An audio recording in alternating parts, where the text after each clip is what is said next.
Menuntut ilmu itu faridah, kewajiban bagi setiap muslim.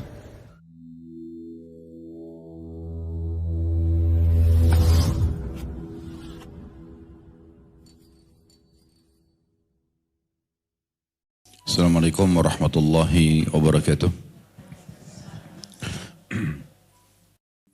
Orang beriman tidak. Pasti dia akan sangat tenang.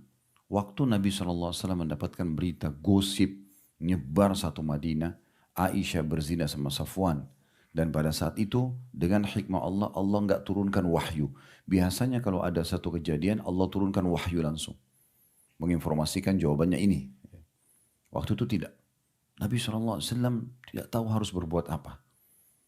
Istrinya digosipin berzina dan memang waktu itu kejadiannya Aisyah tertinggal pada saat pasukan lagi istirahat di tengah jalan. Nah kemudian beliau buang hajat, kembali ke pasukan, pasukan sudah pergi. Pasukan sudah pergi. Aisyah akhirnya radhiyallahu anha waktu buang hajat, karena beliau waktu itu badannya kecil, ringan, disiapkan satu geranda yang ditutup dengan kain, itu dipikul oleh 4 orang sahabat. Waktu beliau keluar dan pasukan lagi istirahat, beliau tidak sempat izin sama Nabi SAW, beliau langsung pergi, pas kembali pasukan sudah jalan. Sahabat yang memikul geranda juga pikir Aisyah ada di dalam. Dengan hikmah Allah SWT terjadi. Waktu di titik istirahat yang depannya, Nabi SAW tanya, mana Aisyah? Mereka panggil, wahai ul-mu'minin, wahai Aisyah. Tidak ada suara. Dibuka gorden, tidak ada. Tersebarlah berita kalau Aisyah kemungkinan ditawan oleh musuh. Nah waktu itu lagi siang bolong, kayak kita sekarang lagi terang matahari. Dari kejauhan, tiba-tiba Aisyah datang dengan Safwan. Safwan ini adalah seorang sahabat Nabi yang tugasnya, karena dia amanah orangnya, dan dia orang yang sangat soleh. Nabi SAW meletakkan dia di akhir pasukan. Kalau pasukan sudah jalan, dia tunggu dulu, sudah tidak nampak dia jalan. Nanti dia nyisir, ada pedang jatuh, ada perisai, ada apa, itu diambil sama dia. Nah waktu dia lewat situ, dia lihat Aisyah dari jauh. Dan dia kenal Aisyah. Kata Aisyah, nah dia mengenalku sebelum turunnya ayat hijab atau masalah cadar. Waktu itu belum pakai cadar, akhirnya setelah itu Aisyah pakai cadar. Maka dia tahu, Safwan cuma mengatakan inna lillahi wa inna ilaihi raji'un. Didekatkan unta, lalu Safwan pergi jauh. Aisyah pun sudah faham, unta yang sudah didudukkan, naik ke atas, setelah duduk dengan tenang, saking amanahnya kedua orang ini, Masya Allah. Dalam riwayat dikatakan, Aisyah membiarkan Safwan pergi jauh sehingga tidak tersingkap auratnya, baru dia naik ke atas unta. Setelah duduk tenang, Safwan pun pergi jauh. Berapa saat kemudian baru dia datang. Tidak banyak ngomong, cuma ambil tali kekangan unta, jalan.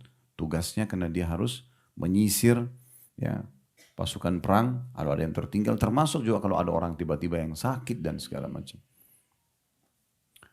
Maka pada saat itu, jalanlah keduanya, di tengah jalan pun tidak ada satupun kata-kata. Safwan tidak mengatakan, wahai Aisyah, kenapa kamu telat? Wahai Safwan, terima kasih. Enggak ada. Satu kata pun mereka tidak ucapin. Tapi subhanallah, waktu tiba di tempat istirahat pasukan yang kedua, yang terjadi, kepala munafik Abdullah bin Ubay bin Salul melihat kesempatan itu, dia ini kesempatan emas nih. Maka dia ucapin kata-kata, mana ada laki-laki sama perempuan jalan berdua, tidak terjadi sesuatu. Dia enggak terang-terangan bilang zina, tapi dia sebarin itu. Tiba-tiba tersebar gosip di pasukan kalau Aisyah berzina sama Safwan. Waktu itu berita ini tersebar dan Nabi SAW pun dengar. Aisyah bilang, saya tidak tahu apa-apa sama sekali. Tidak mengerti apa-apa sama sekali. Saya tetap aja bertemu dengan Nabi SAW, gitu kan. Saya tetap bertemu dengan Nabi SAW, saya tetap ceria, saya tidak merasa ada masalah pada saat itu. Ya. Kemudian dia bilang, sampailah tiba di Madinah, lalu dia bilang, saya heran melihat sikap Nabi SAW, tidak seperti biasanya. Nabi itu orangnya ceria, suka tegur sapa, bercanda dengan keluarganya. Tapi kali itu Nabi cuma sekedar nanya yang penting. Aisyah mengatakan, karena saya melihat sikap perubahan dari Nabi SAW, maka saya mengatakan, ya Rasulullah, kalau anda tidak ada hajat dengan saya, izinkan saya pulang ke rumah orang tua. Maka Nabi SAW antar dengan baik-baik ke rumah mertua beliau Abu Bakar radhiyallahu anhu. Aisyah tinggallah di rumah sana tanpa tahu sekali apa yang terjadi. Kemudian ringkas cerita, akhirnya sampailah berita kalau terjadi gosip tentang Aisyah berzina ke telinga Aisyah. Kata Aisyah pada saat itu, tiba-tiba ya badan saya terasa remuk, saya merasa kaget dan baru sadar ini ternyata sebabnya kenapa Nabi SAW berubah sikap. Nah mulailah pada saat itu Nabi SAW mengumpulkan para sahabat. Kenapa kata Nabi SAW di masjid? Kenapa ada orang yang berbicara buruk tentang keluargaku, maksudnya istri beliau Aisyah. Dan seorang sahabatku yang aku tidak tahu kecuali kebaikan dari dia, maksudnya Safwan. Tidak pernah masuk ke dalam rumahku kecuali bersamaku. Waktu itu kebetulan Abdullah bin Abi Salul ini kepala munafik, dia dari suku Khazraj. Di Madinah ada dua suku Arab, Aus dan Khazraj. Nanti setelah masuk Islam mereka dikenal dengan Ansar. Nah kepala munafik ini dari Khazraj. Tiba-tiba orang dari suku yang kedua Aus berdiri mengatakan, ya Rasulullah, kami tahu siapa yang anda maksudkan. Maksudnya si Abdullah bin Abi Salul. Izinkan kami untuk menghukumnya. Mau suruh penggal lehernya kami bunuh nih. Gosip nggak benar. Tapi udah memanas dan waktu itu wahyu turun. Wahyu tidak turun, terputus wahyu beberapa waktu. Yang terjadi adalah Nabi SAW melihat pertikaian. Begitu orang Khazraj mendengar kalau orang Aus ya, menyalahkan Khazraj, maka dia satu orang Khazraj berdiri mengatakan, sungguh kami tahu siapa yang kau maksudkan. Ya, kalau engkau menilai orang itu karena dari suku kami, maka kami pun memerangi, maksudnya memusuhimu. Terjadi ribut antara sahabat. Maka Nabi SAW berhentikan. Tidak tahu harus buat apa.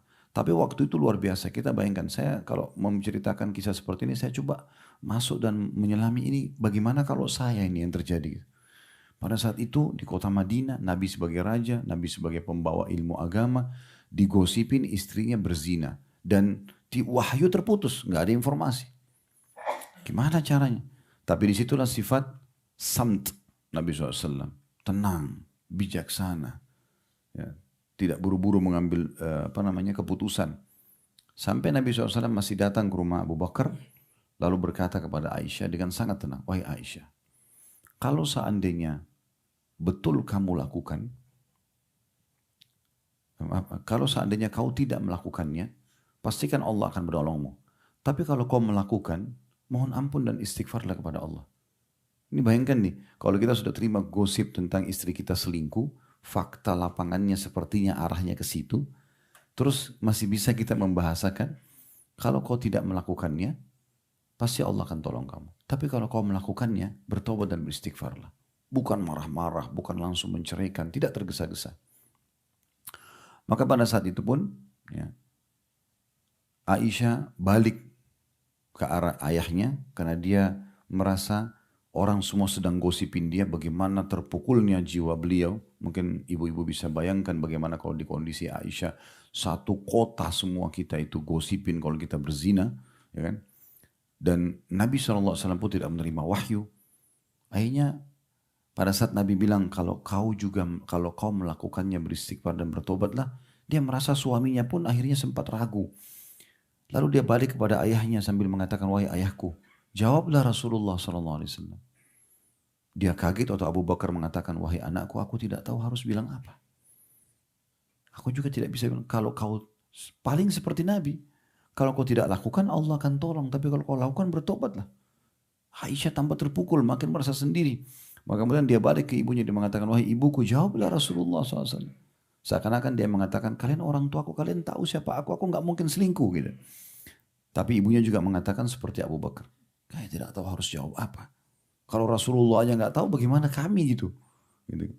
Maka Aisyah pada saat itu karena tidak tahu lalu mengatakan, demi Allah saya tidak akan bertobat karena saya tidak melakukannya. Dan saya hanya mengatakan apa yang dikatakan oleh hamba Allah yang saleh, maksudnya Nabi Yaqub alaihissalam.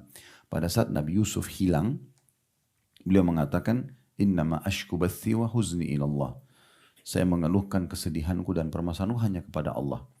Maka pada saat itu Nabi SAW menuju ke pinggir ruangan rumah Abu Bakar dan beliau duduk sambil menutupi diri beliau dengan jubahnya. Nah ini menandakan pada saat itu turun wahyu kepada Nabi. Maka turunlah beberapa ayat dalam surah An-Nur membela Aisyah radhiyallahu anha. Pada saat Nabi SAW mengatakan, terimalah berita gembira wahai Aisyah, sesungguhnya Allah telah menurunkan pembelaanmu dari langit. Maka Abu Bakar mengatakan, Hai Aisyah, berterima kasihlah pada Rasulullah SAW. Aisyah lalu mengatakan, saya akan berterima kasih pada Allah yang telah membelaku. Tapi pada saat itu bagaimana Nabi SAW dengan sangat luar biasa tenangnya dalam menghadapi permasalahan. Sekali lagi bukan lelet, tapi tenang dalam menghadapi permasalahan. Itu salah satu ciri orang beriman.